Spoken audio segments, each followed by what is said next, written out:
I'm Christian Mabalot at una ako nag-attend ng Wisdom Church ay noong 2nd anniversary ng April. Nung time na yon, andun pa ako sa depression stage. Pero nung narinig ko yung word na galing kay Pastora about restoration and setback, kasi for once I thought na ang restoration ay subjective, parang may pinipili lang. Pero hindi pala. So lahat tayo, one way or another, nagkaroon ng setback. Pero yung restoration, when it comes to the Lord, it's for all. And I remember sabi nung katabi ko, bakit ka umiiyak habang nagtuturo si Pastor Sel? Sabi ko, bakit di ka maiiyak? Ito yung hinihintay kong word. God will restore me sa lahat ng bagay. And pinakatumatak is yung word na, it is done. Matagal na. Tinapos na ng Lord. I am restored already.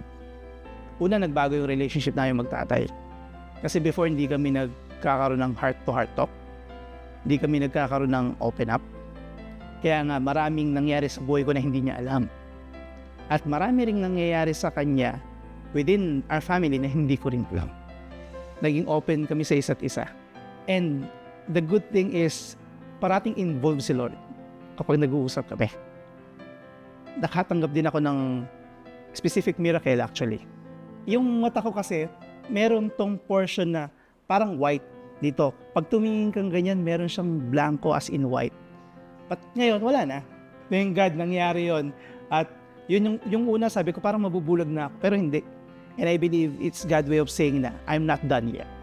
Before, meron akong mga pinagkakautangan. And I can say na God is so good, God is so faithful, kasi dalawa dun sa pinagkakautangan ko is they canceled the debt.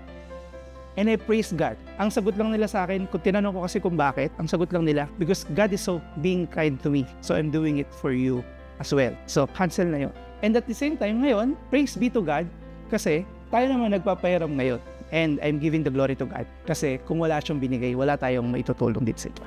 Karamihan sa atin naghahanap ng ng pagbabago. Naghahanap ng pagbabago sa iba't ibang area ng aspeto ng buhay. Kung talagang gusto natin ng pagbabago, lapit tayo kay Lord. Isang pwede magamit ng Panginoon ay yung Wisdom Church of Manila. Malaking bagay. I really thank God doon sa restoration na natanggap ko. Salamat sa Panginoon kasi na-restore ako. And salamat sa Panginoon kasi lalo ko naramdaman na yung pag-ibig niya, mahal niya ako, at kasama ko siya sa lahat ng pagkakataon, sa lahat ng aspeto ng buhay ko. Pangalawa, nagpapasalamat ako sa Panginoon kasi hands-on siya. Malaki ang naging tulong ng Wisdom Church of Manila to restore my faith, to restore my confidence. Lalo na intindihan ko yung kung gaano kalalim yung pag-ibig ng Diyos sa atin.